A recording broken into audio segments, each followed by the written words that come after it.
Assalamualaikum warahmatullahi wabarakatuh.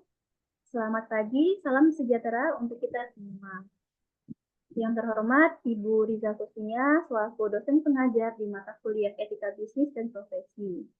Nah, baik, di sini kami dari kelompok 10 akan mempresentasikan hasil diskusi kami dengan materi yang berjudul Profesionalisme dan Kode Etik Profesi.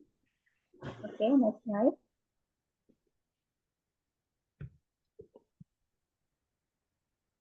Nah, baik, di sini kami terdiri dari tiga anggota kelompok. Yang pertama itu saya sendiri selaku moderator, Lovin Dalina Putri, Niken Simanjuntak, dan Adam Maulana Azmi Arifin.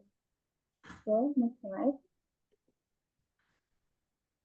Nah, di sini kami terdiri dari 4 subtopik bahasan. Yang pertama itu profesi, profesionalisme, dan kode etik profesi. Yang kedua, bisnis sebagai profesi. Yang ketiga, objektivitas dan independensi. Yang keempat, itu organisasi profesional. Oke, next slide. Nah, di sini saya akan memaparkan materi yaitu tentang definisi dari profesi. Apa sih profesi itu? Nah, profesi adalah pekerjaan atau karir yang memerlukan pendidikan, keterampilan, serta pelatihan khusus serta memiliki standar etika dan tanggung jawab tertentu.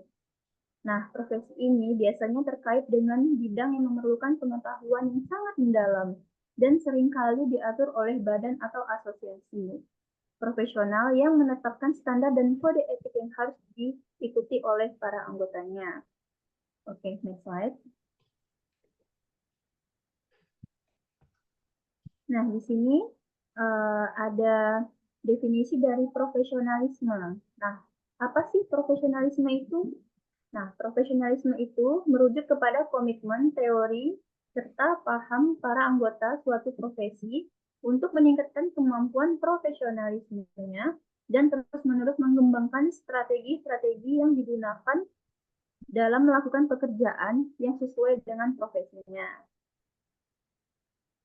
Oke, next slide. Nah, selanjutnya di sini ada definisi dari kode etik profesi. Nah, apa sih kode etik profesi itu? Nah, kode etik profesi merupakan suatu tatanan etika yang telah disepakati oleh suatu kelompok masyarakat tertentu. Kode etik pada umumnya termasuk dalam norma sosial. Namun, bila ada kode etik yang memiliki sanksi yang sangat berat, maka termasuk ke dalam norma hukum. Nah, apa sih tujuan dari kode etik ini?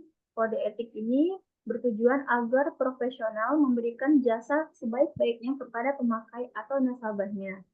Adanya kode etik akan melindungi perbuatan yang tidak profesional. Nah, untuk materi selanjutnya akan dijelaskan oleh rekan kami kepada Saudara Adam, dipersilakan.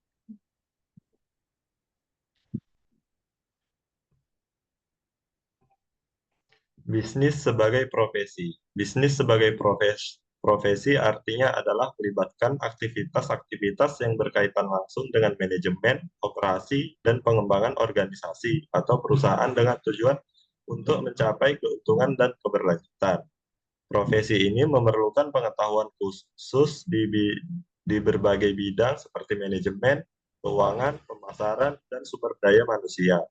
Para profesional dalam bidang bisnis seperti manajer, eksekutif, akuntan, dan konsultan bekerja untuk meningkatkan efisiensi dan efektivitas organisasi, mengembangkan strategi bisnis, serta mengelola sumber daya secara optimal. Objektivitas dan independensi. Objektivitas adalah sikap profesional yang menekankan pentingnya bersikap netral dan tidak memihak dalam melaksanakan tugas-tugas profesional. Dalam konteks profesi, objektivitas berarti membuat keputusan atau memberikan penilaian berdasarkan fakta dan bukti yang ada, tanpa dipengaruhi oleh prasangka, emosi, atau kepentingan pribadi. Pentingnya objektivitas, memastikan hasil kerja yang adil dan akurat. Yang kedua, membangun kepercayaan antara profesional dan klien, serta pihak terkait lainnya. Yang ketiga, mencegah terjadinya konflik kepentingan yang dapat merugikan pihak-pihak yang terlibat. Independensi. Independensi adalah kemampuan seorang profesional untuk bekerja tanpa tekanan atau pengaruh dari pihak lain yang dapat mempengaruhi integritas atau penilaian mereka. Independensi terdiri dari dua aspek. Aspek yang pertama yaitu independensi dalam pemikiran. Kemampuan untuk tetap berpikir bebas dan tidak dipengaruhi oleh pihak lain dalam proses pengambilan keputusan.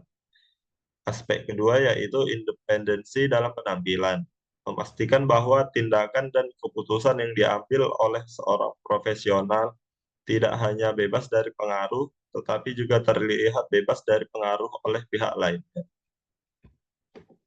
Pentingnya independensi. Yang pertama adalah mencegah terjadinya konflik kepentingan.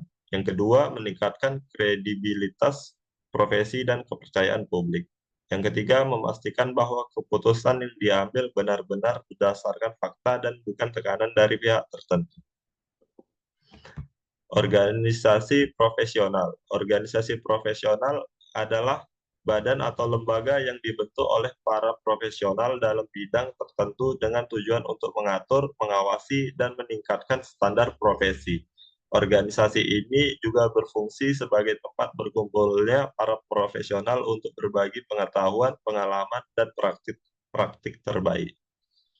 Materi selanjutnya akan dibacakan oleh rekan saya, Niken. Dipersilahkan. Baik, selanjutnya saya akan menjelaskan fungsi dan peran organisasi profesional. Yang pertama adalah menetapkan standar profesi. Organisasi profesional biasanya menetapkan standar yang harus dipatuhi oleh anggotanya, termasuk standar etika, kompetensi, dan perilaku. Yang kedua adalah menyediakan pendidikan berkelanjutan. Organisasi ini sering menyediakan program pelatihan dan pengembangan profesional untuk memastikan anggotanya tetap up-to-date dengan perkembangan terbaru dalam bidang mereka. Yang ketiga adalah memberikan sertifikasi dan lisensi. Beberapa organisasi profesional dalam memberikan sertifikasi atau lisensi yang menunjukkan bahwa seorang profesional telah memenuhi standar tertentu. Yang keempat adalah melindungi kepentingan anggota. Organisasi profesional yang sering bertindak sebagai perwakilan anggotanya dalam hubungan dengan pemerintah, media, atau pihak-pihak lain. Dan yang kelima adalah menegakkan kode etik. Organisasi profesional biasanya memiliki kode etik yang mengatur perilaku anggotanya dan dapat memberikan sanksi bagi anggota yang melanggar kode tersebut. Nah, yang selanjutnya adalah contoh organisasi profesional. Yang pertama adalah Ikatan Akuntan Indonesia. Organisasi yang menaungi para akuntan di Indonesia dan menetapkan standar kode etik profesi akuntansi. Organisasi yang kedua adalah Persatuan Insinyur Indonesia. Organisasi yang mewakili insinyur di Indonesia dan bertanggung jawab atas perkembangan profesi insinyur. Yang ketiga adalah Ikatan Dokter Indonesia. Organisasi yang menaungi dokter di Indonesia dan menetapkan standar praktik kedokteran serta kode etik bagi para dokter. Nah, kesimpulannya adalah profesionalisme dalam konteks objektivitas dan independensi sangat penting untuk menjaga integritas dan kredibilitas profesi. Organisasi profesional memainkan peran krusial dalam menegakkan standar dan kode etik, memastikan bahwa para profesional tetap kompeten, independen, dan bekerja sesuai dengan nilai-nilai etika yang diakui. Baiklah, sekian presentasi dari kelompok kami. Lebih dan kurangnya mohon maaf. Selamat pagi. Wassalamualaikum warahmatullahi wabarakatuh.